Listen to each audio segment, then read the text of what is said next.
Right, we want to turn our attention now to German idealism and keep in mind the overall structure of modern thought that we've represented by these two intersecting lines.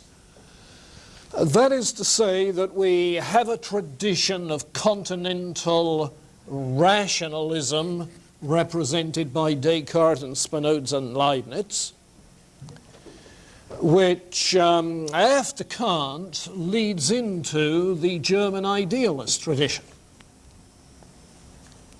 And if you wonder what the point of connection is, it's on the emphasis on the self.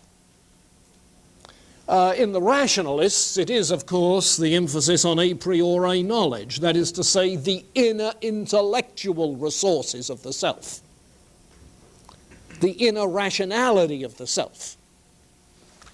And then the self gets even greater importance in the development of German idealism.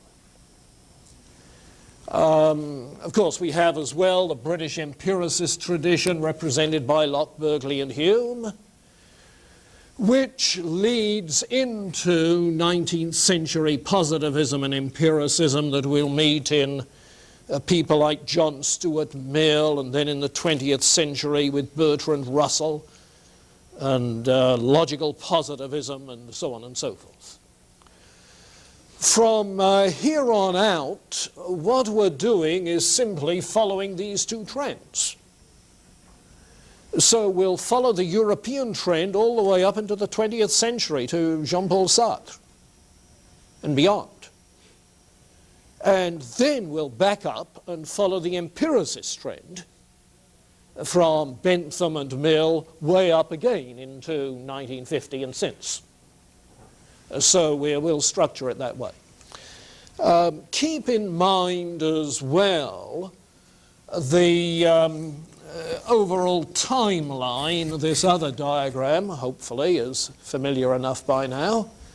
A plurality of worldviewish traditions developing through the course of history.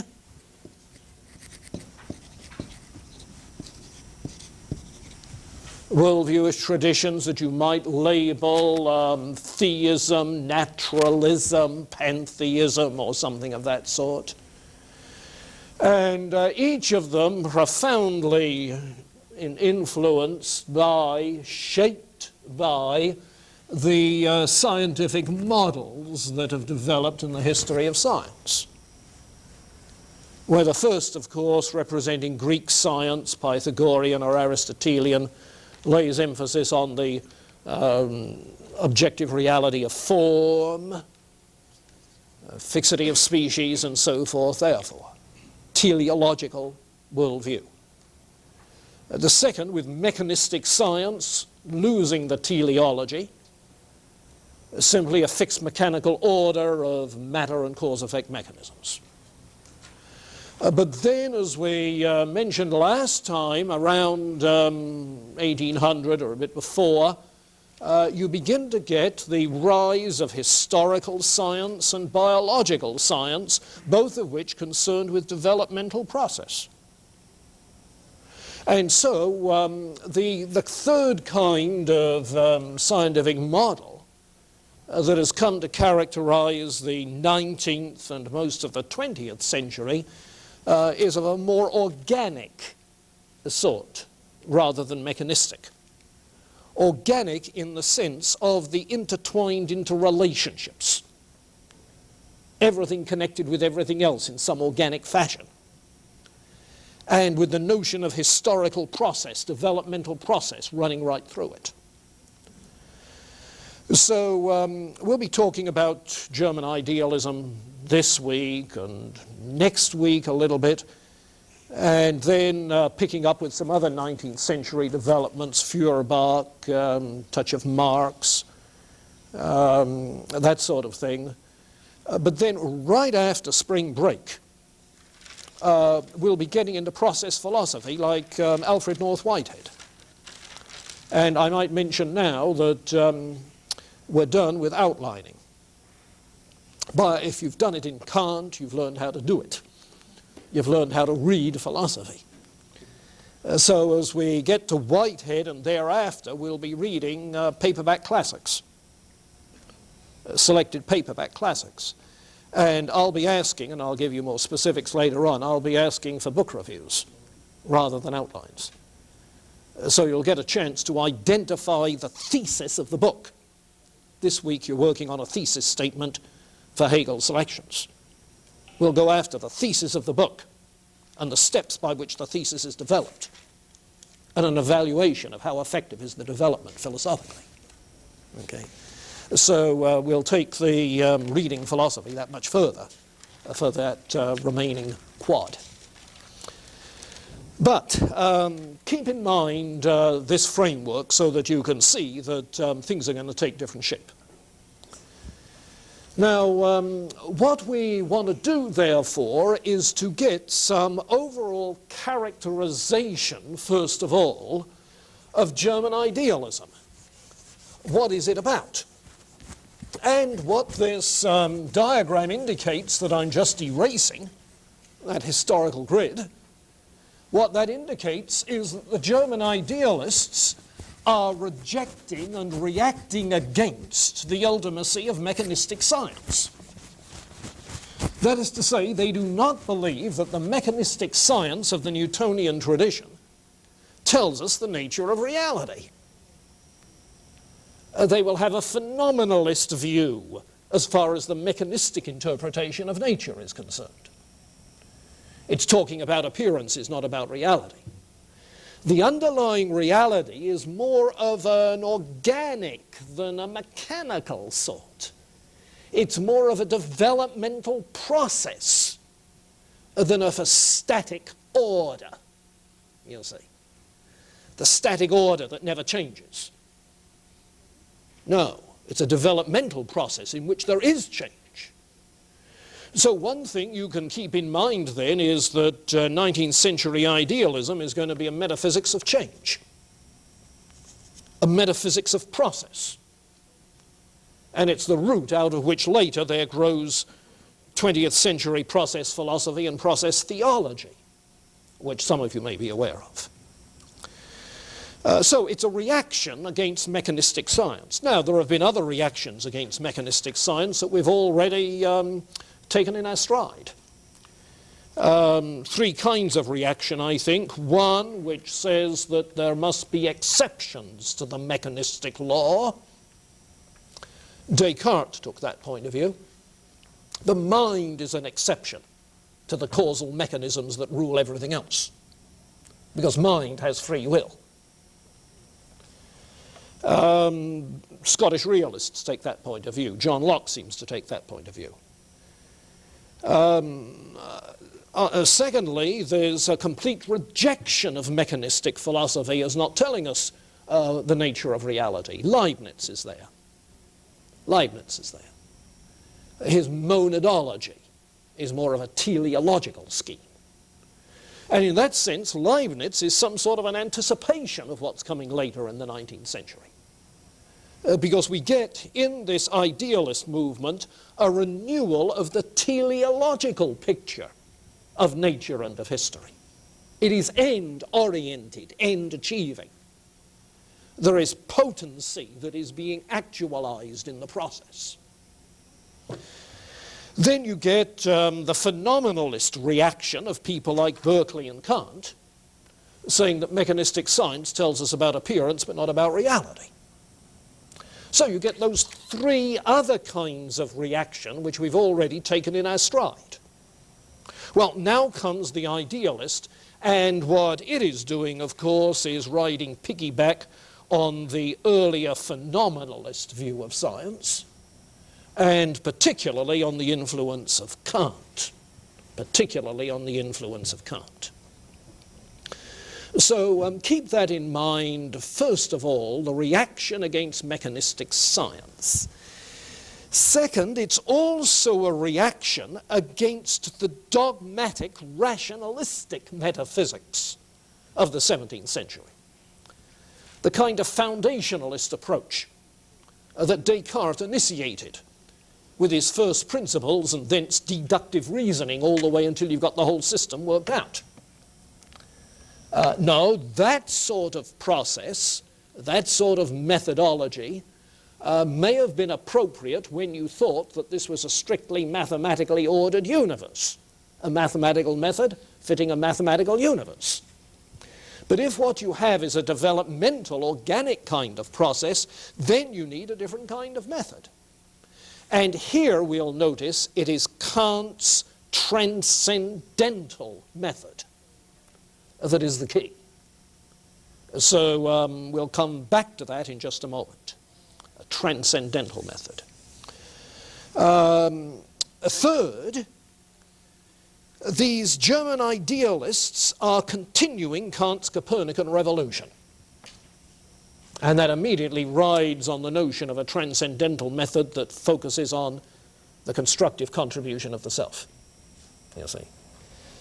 Kant's Copernican revolution.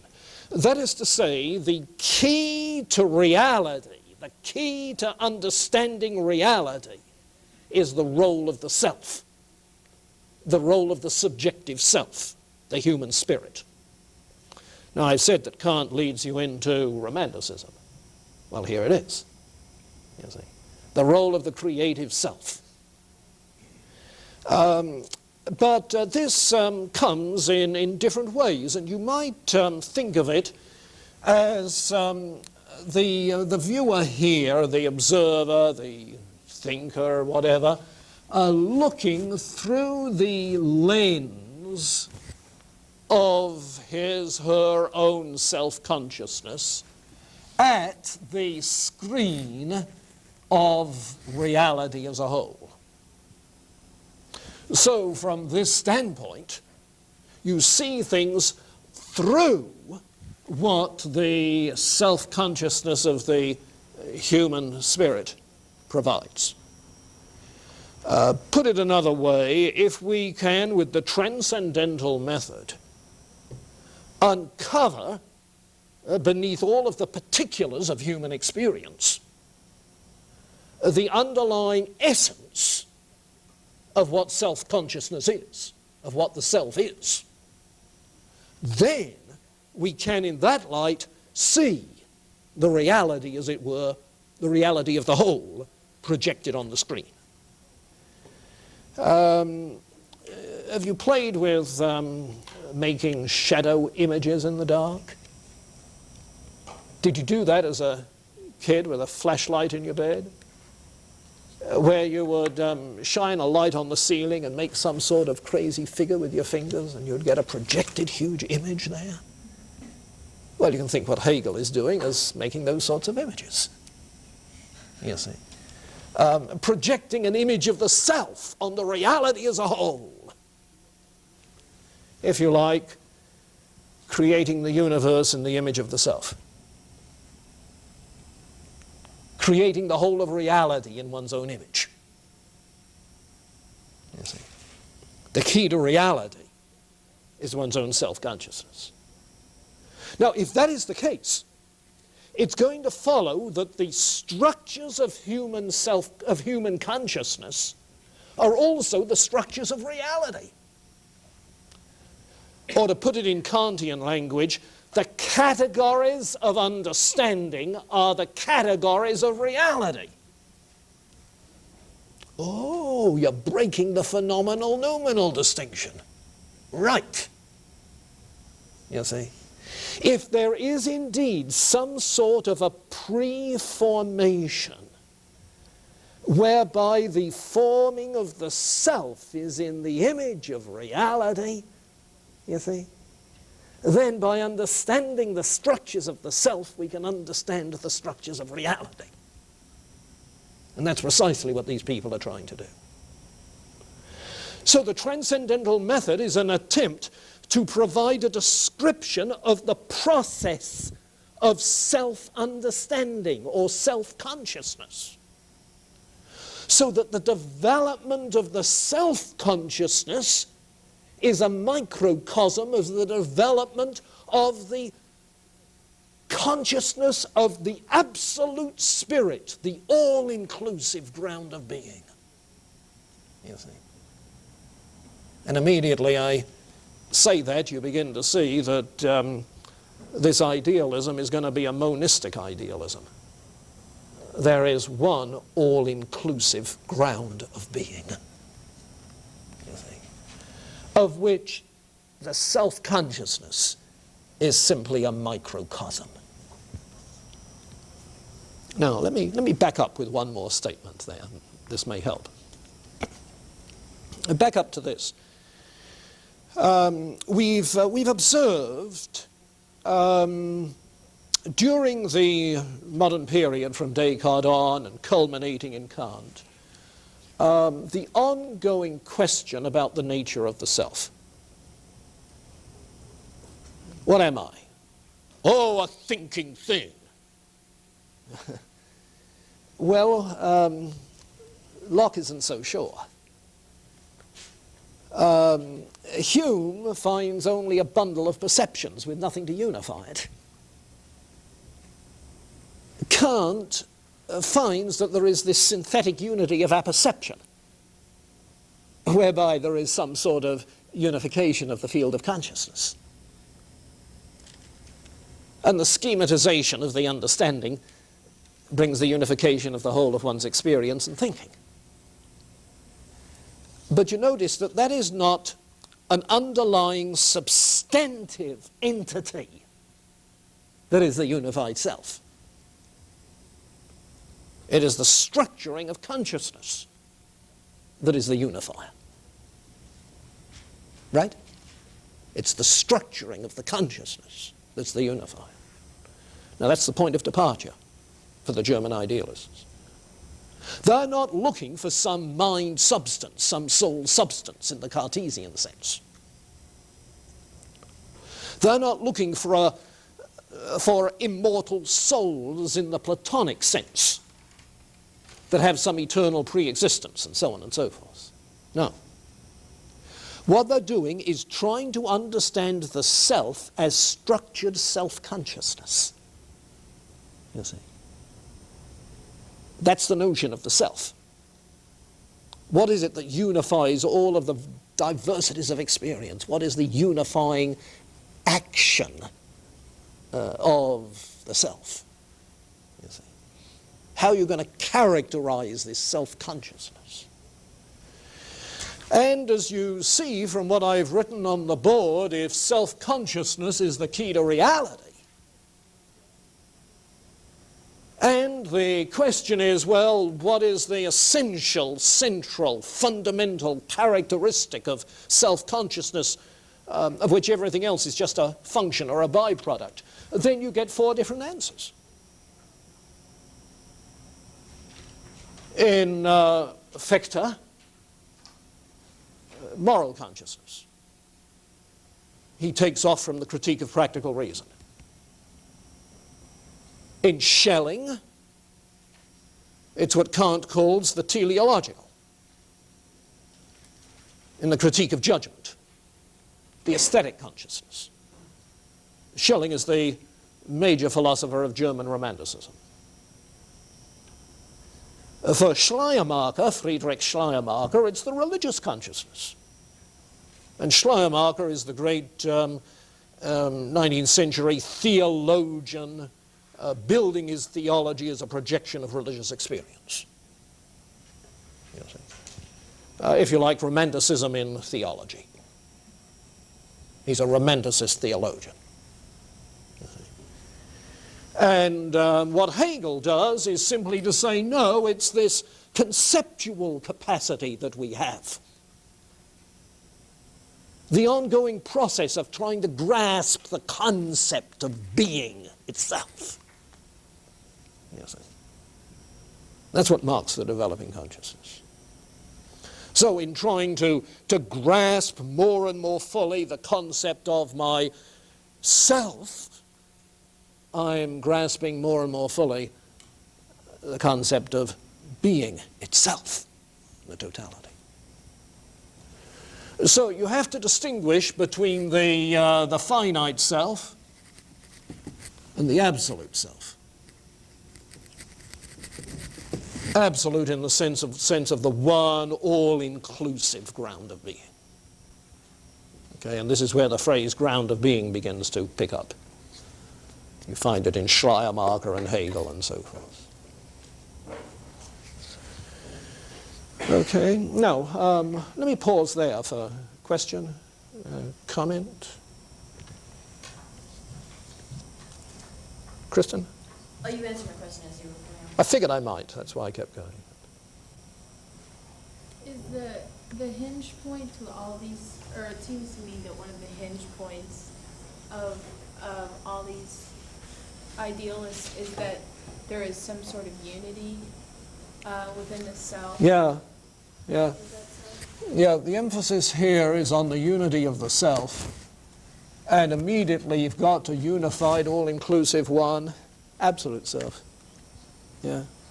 So what you get here is a monistic idealism, a monistic metaphysic. Everything is ultimately one. Yeah. Built in this image. You're right. The unity of the self. How is that different from, why do you say monistic as opposed to pantheistic?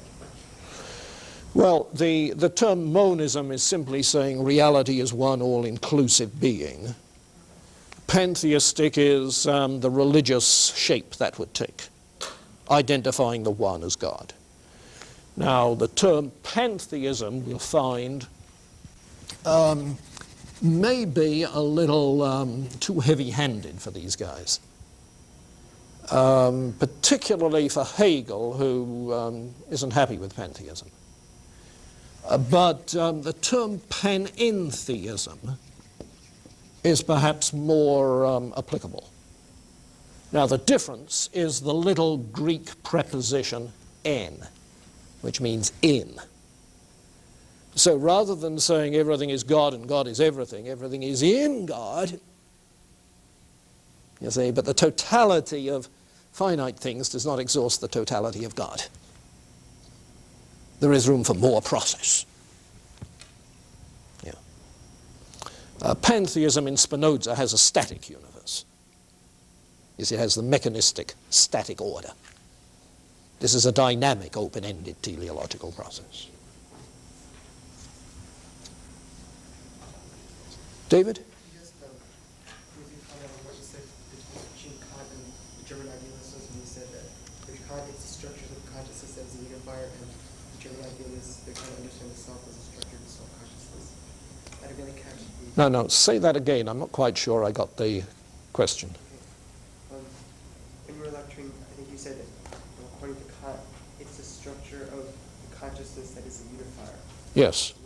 Yes. And then when you come to the German idealists, they're trying to understand the self as structured self-consciousness. Yeah, in Kant, the unity of the self, which is this theme, okay, in Kant, the unity of the self is not found simply by listing forms and categories, but is found in terms of what he calls that synthetic unity, notice the term, synthetic unity of apperception. You see. And then the schematization of the 12 categories in relationship to the form of time. Now, notice in both cases, both the synthetic unity and the schematization, this is a functional unity.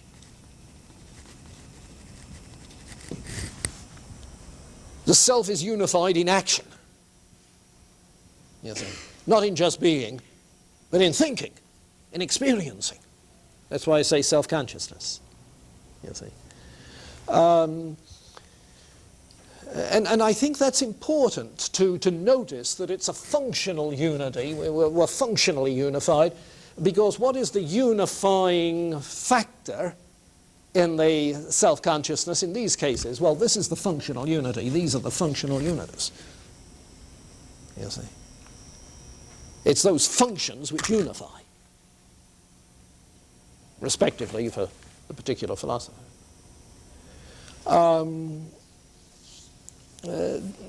reflect back into John Locke and his discussion of personal identity. You see, what is it which gives unity of the self through a period of time for Locke? And his answer is simply memory. That is to say, the past experiences which are associated with, in my present experience, my present memory of the past. You see, so that too is sort of a functional unity. And it's a somewhat speculative thing that he, as to whether there is an underlying soul substance, he rather thinks so, but can't prove it as clearly as Descartes thought he could. You see. So this notion of functional unity, I think, is important. Yeah.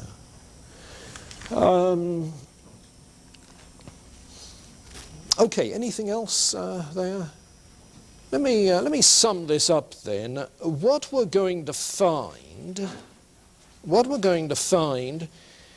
is first a new scientific model, more organic and developmental. If you like, evolutionary, because of course evolutionary theory came in with the developmental biology. Developmental biology was at both the micro and the macro level. At the micro level, the beginnings of genetics. The macro level, evolutionary biology. But a new scientific model, developmental. A new philosophical method that begins with the transcendental method, but comes to be referred to as a phenomenological method. Phenomenology, that's the method. What is the title of Hegel's major work? The Phenomenology of Mind. The Phenomenology of Mind. And what is the dominant European philosophy in the 20th century? It is phenomenology, a methodological approach. It's the method underlying existentialism, underlying hermeneutical theory, and so forth. Now, watch this term, phenomenology. It is not the same as phenomenalism, and a moment's reflection will help you see why some of you who've been using the terms interchangeably were not thinking. There's a difference between an ism and a logy. An ism is a position, a theory. Phenomenalism is the view that all we know is appearances. A logy is a study of, a science of, a methodological thing. You see. Now, phenomenology then, okay, is the study of the phenomena. Oh, it's not saying only phenomena can be known, but it's saying that we start with a study of the phenomena. Get the difference? Yes, because if you're trying to get at the structure of the self, what is it that is the functional structuring that goes on in the development of consciousness and self-consciousness? You see, well, you have to describe the process, don't you? You have to describe the phenomena of developing consciousness. So the method is phenomenological. Well, now in 20th century, the term is fairly common. And even though you find some unphilosophical people using the term interchangeably with phenomenalism, the two are very, very different. You find its proper use in a phrase like phenomenology of religion, you see, which is used in two senses. One is a phenomenology of religious experience, describing the phenomena of religious experience. Another is phenomenology of religion is describing beliefs and practices. The phenomena at that social level, cult level. You see. Phenomenology. It's a descriptive method. It's not an attempt to prove something with demonstrative arguments. The old demonstrative arguments of the Descartes-Locke tradition, no, that's past. That was part of dogmatic metaphysics. You see. What you have is a descriptive method. And the conclusion to an effective description is not therefore such and such, QED. The conclusion to an effective description is, oh, I see. Yeah, that's the way it is. You see? Okay. Because what you're doing with your description is saying to somebody, hey, come and look at this. See what I see. You see? And the validity of the description is underscored when you get that consensual social process, you see, the interpersonal agreement about what indeed is properly being described. So it's a descriptive approach rather than a demonstrative approach. So when you read Hegel, don't say to yourself, well, what has he proven? What's this piece about master and servant? Has he proven anything? He's not trying to prove anything. He's just trying to describe the interpersonal dynamics by virtue of which the master becomes aware of himself as master, and the servant becomes aware of herself as servant. You see?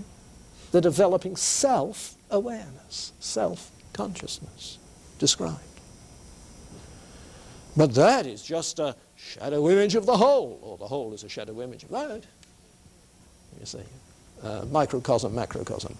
Let me pause there with one other footnote that strikes me. I hadn't thought of this particularly before. Last fall, when we got started with the pre-Socratics, I was trying to point out that from before the beginnings of philosophy, back in the Greek poets, Homer, Hesiod, so forth, there is an idea of ordered unity, such that the ordering of the moral life of an individual is a microcosm of the ordered justice of a city-state, which is a microcosm of the ordered unity of the cosmos. Remember? So that the self, morally ordered, a right, the just individual, is a microcosm of an ordered cosmos. Now, notice how radical the change at this juncture. In a way, it's coming back to that theme, you see. The ordered unity of the self is a microcosm of the ordered unity of reality as a whole. You see. But for the Greek philosophers, it was developed in terms of the ordered unity of the physical universe. Oh. Now it's in terms of the ordered universe of the world of ideas. The world of culture. You see. Of art, of religion. You see. But the idea of the self being a microcosm of the whole is still here. So don't be surprised if in Hegel, reading about Hegel, you run into the notion of the logos. You see.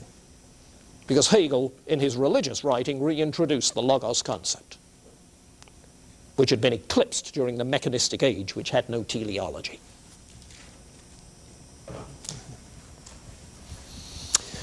Okay, what did I say then? A new scientific model, a new philosophical method, phenomenological description. All right, a new logic. A new logic. Because what we have had is a logic of the syllogism. Syllogistic logic. what we are going to get is a logic of process. And that logic of process is dialectic.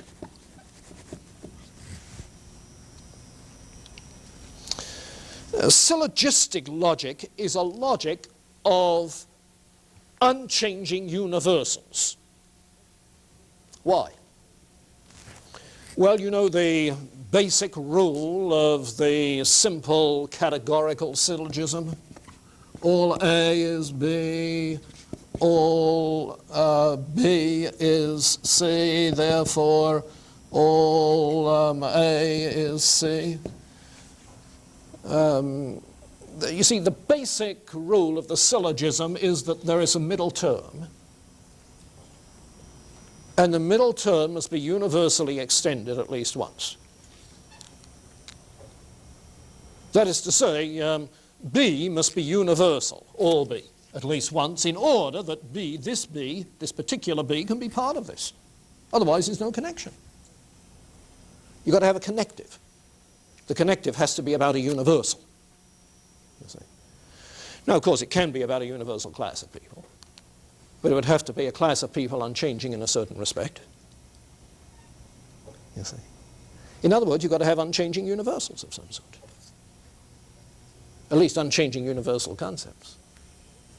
So this logic was devised, was organized, developed by Aristotle, with his emphasis, you see, on universals, unchanging universal concepts,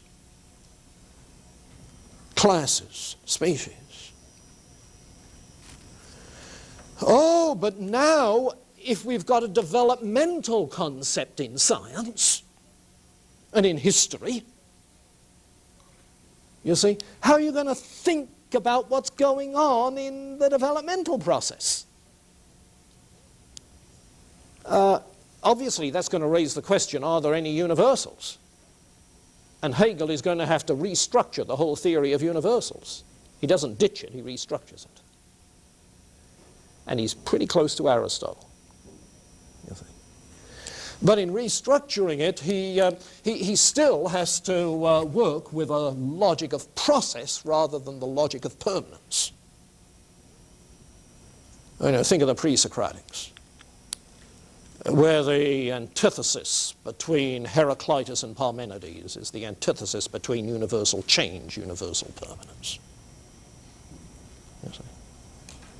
Well, now we're moving to the notion that that change is more ultimate than permanence.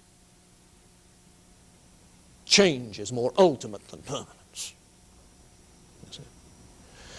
When we get to Hegel, I'll make some comments about his logic. It's sometimes said that, by people who haven't read Hegel's logic, that he rejects the law of non-contradiction. He does not. Explicitly, he does not. He simply regards it as trivial in a world of change. You see. You never step into the same river twice, and so you have trouble with the law of non-contradiction at the same time and in the same respect. So the logic of process, dialectic, and dialectic, you remember, is the sort of thinking that says yes, no, you see, and then brings the two together in a synthesis. Thesis, antithesis, synthesis. Yes, no, well, here it is. And the problem is to grasp this. The idea is that the process of thought, which is the starting point, the process of thought is like a mental meandering, finding your way through a whole maze of ideas. Not this, but this, that's a little bit further, but yeah, we need this and this, you see. A mental meandering that leads to a fuller and fuller understanding, the unfolding concept. And applied to history, that's the view that history tends to have those swings of the pendulum. We're now seeing the conservative reaction in the former Soviet Union, and then there will be a modifying and so forth. You see. So a dialectical process, a new logic.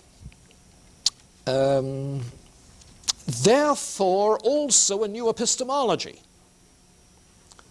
A new epistemology. What we had back in the 17th century, 18th century, was a representational theory of knowledge. You see?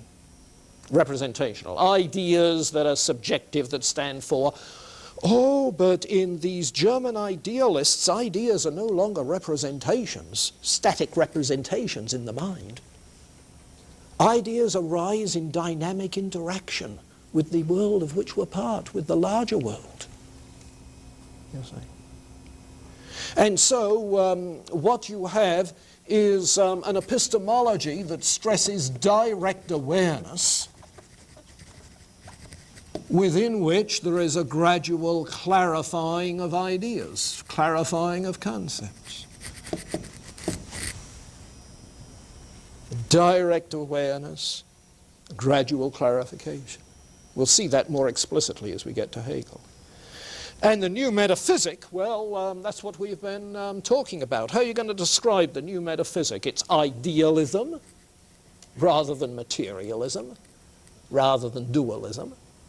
It's idealism. Everything is of the nature of mind, spirit, self. It is a developmental kind of monism, if you like. You can call it an evolutionary idealism. Not all evolutionary thinking is naturalistic. These were evolutionary idealists. Everything is moving towards the full actualization of that spiritual life and vitality which underlies everything else. It's latent. It's coming out. Evolutionary idealism. It's sometimes spoken of as immanentistic, in that any divine being, absolute ground of being is immanent in the entirety. That has profound theological consequences. It means that there is no transcendent God who has to reveal himself to creatures who are external to himself. So there's no such thing as special revelation. Because if the divine is immanent, then the divine self-consciousness wells up within your self-consciousness.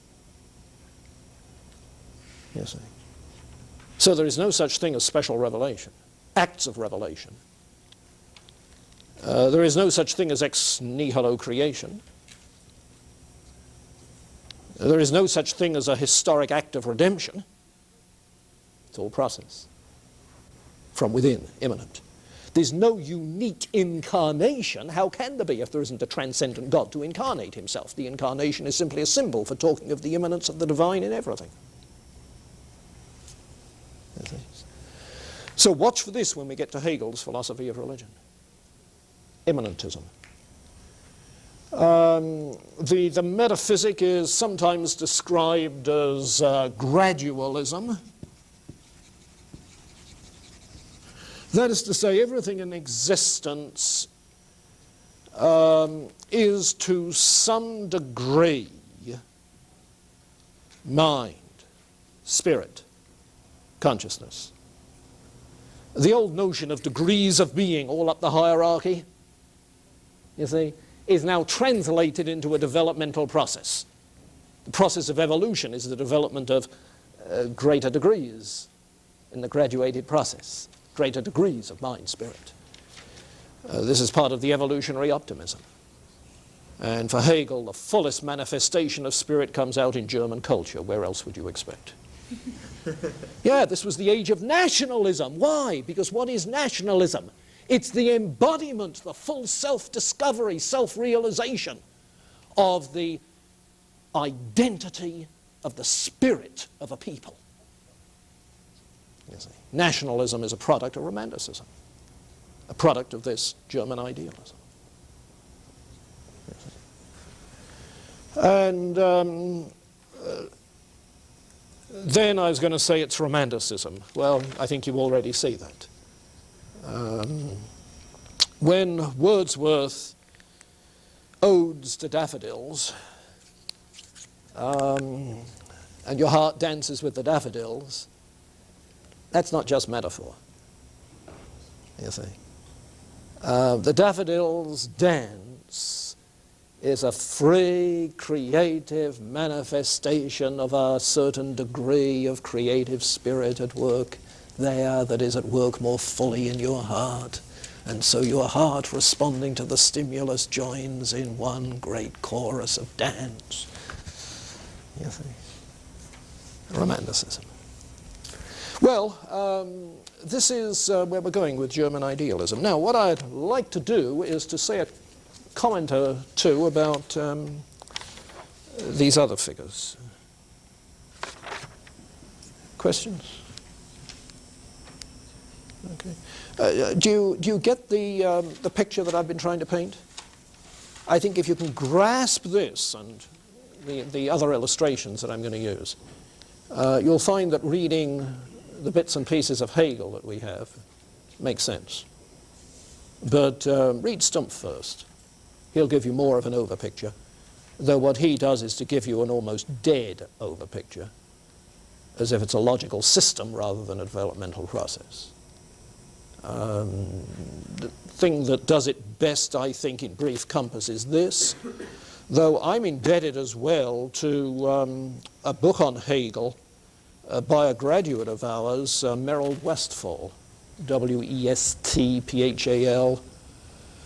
who teaches at Fordham University in the Bronx and is a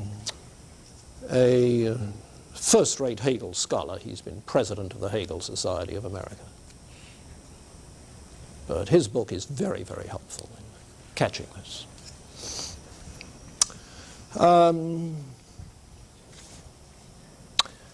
Okay, as I was saying, the conception of what unifies the self, what is the function, which is the dominant unifying function, the all-absorbing function of the self. Viktor, who died in 1814, and incidentally was enamored with the figure of Napoleon, the figure on the white horse marching through Europe. This is the romanticist figure embodying so much, you see.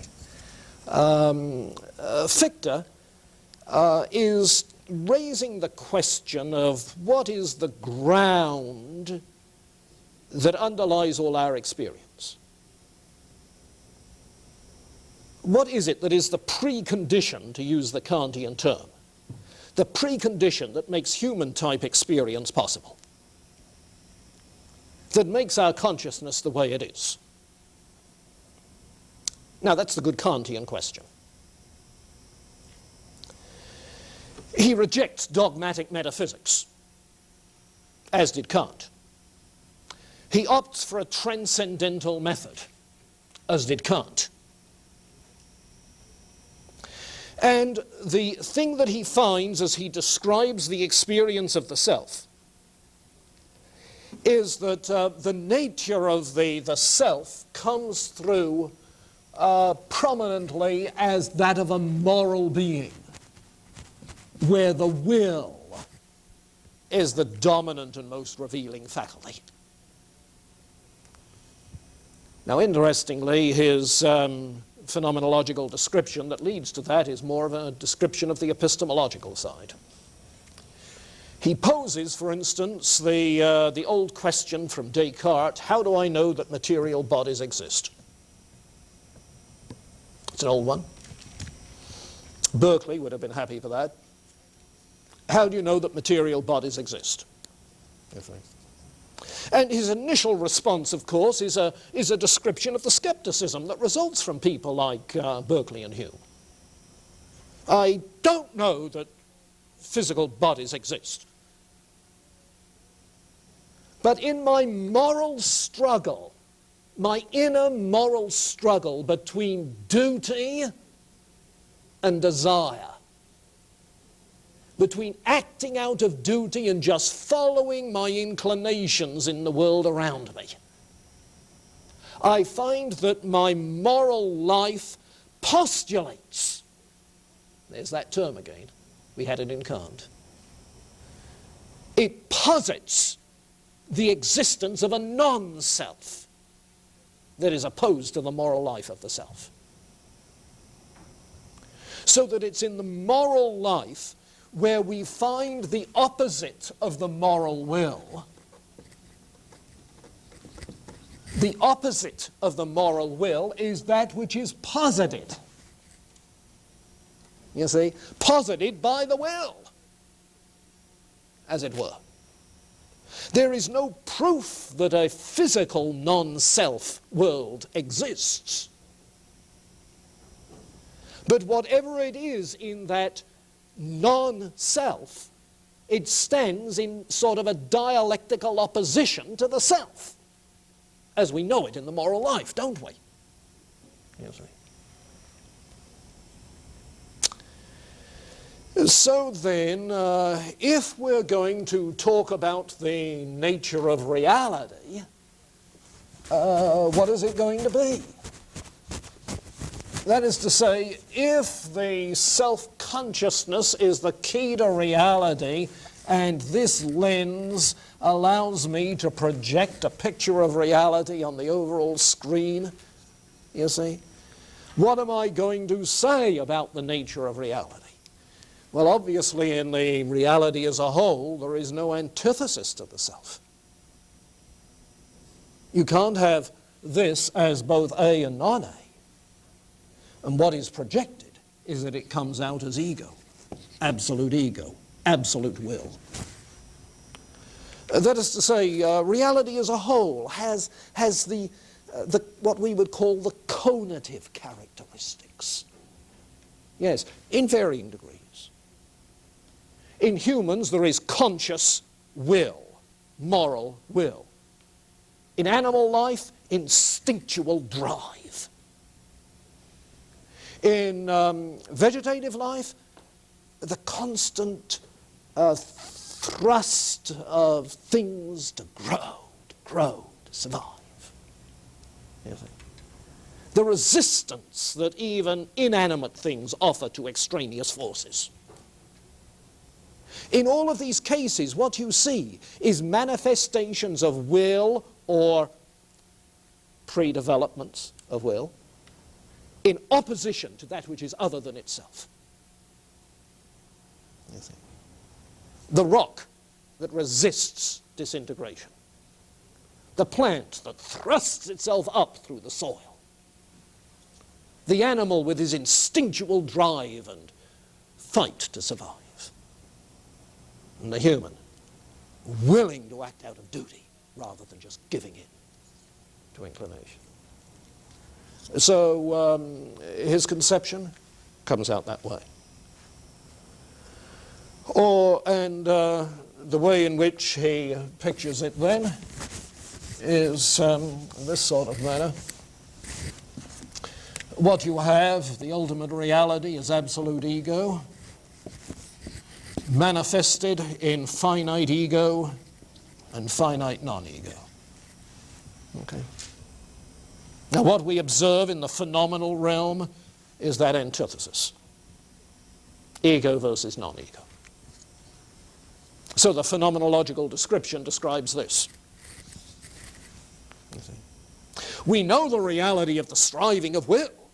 We don't know the reality of physical non-ego. That's just posited. And so projecting this on the screen, absolute ego is the nature of reality. Okay. Well, try it with Schelling. Try it with Schelling. As I said, his point of departure is more the critique of judgment than the critique of practical reason. The focus is on the feeling one has of oneness with nature, the feeling of the ongoing teleology of which our aesthetic experience is a part, so forth. All right, so Schelling writes about the philosophy of nature in terms of an evolutionary idealism. The physical world is at an early stage in its gradual evolution of living, conscious spirit. And nature is a living force, impulsive, creative, bursting out with novelty. And when he turns to philosophy of mind, he sees the same sort of thing in human culture. There is a low level of creativity and emerging drive for novelty in theoretical thought, sense perception, theoretical knowledge.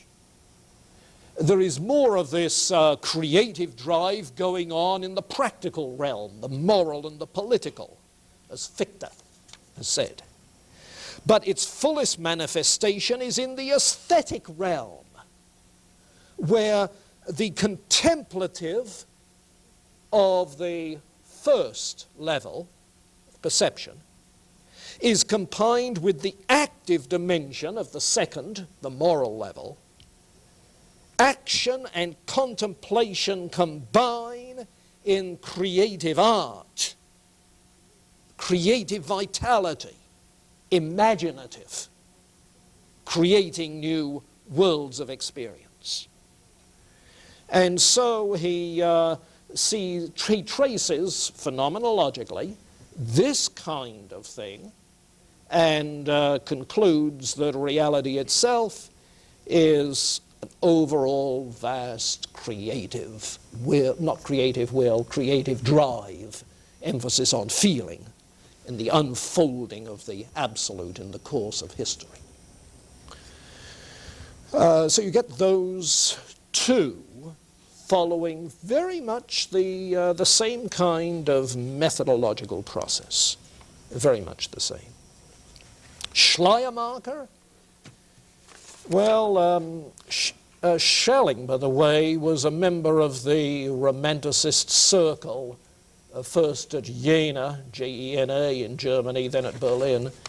In Berlin, he was joined by Schleiermacher, who was a pastor from a pietist background, hospital chaplain, and so forth. And he finds religious consciousness the key. He objects to Kant's reducing religion to little more than ethics, because religious experience, as any pastor knows, is far, far more than simply ethical willing, the moral will. Religious experience is of absolute dependence on the divine. And that's his definition of the very essence of Christian piety. It's a sense of absolute dependence on the divine. He came from a pietist background. But for that to be the case, absolute dependence, God is not another individual being along with us beings. God is not transcendent. God is being itself, the ground of all being. But he doesn't want that to imply Spinoza's pantheism. Spinoza, like the 18th century, had an atomistic view of individuals as discrete, isolated from each other, insulated. Schleiermacher goes for a more relational view. I'm not externally related to other things with just a channel of continuity going through me. There's rather an organic relationship. The self is then defined, what I am, what is being unified in this religious experience, is that whole network of relationships. Here am I with relationships of a genetic sort to parents, relationships of a social sort to friends, associates, environment, relationships of an emotional sort, to everything imaginable, you see. And the unifying core of this is a sense of absolute dependence. Wherever these vectors go, they express dependence of one sort and another. Bring them all together, and the unified core is absolute dependence on being itself. And these finite dependencies are just finite aspects of the whole. So God is the all-embracing ground of being. And what he tried to do, of course, was therefore to articulate a theology to define Christian theological concepts in these terms. Yes. And the language of theology therefore becomes symbolic rather than being taken in some literal sense. Well, do you see what's going on? Phenomenological description of the functional unity of self-consciousness. Okay. With the conclusion that what we discover in the self is simply a microcosm of the whole, which is then projected as the nature of reality.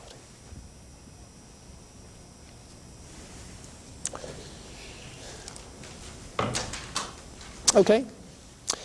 We'll pick it up there and rerun a little bit of this next time as we break into Hegel himself.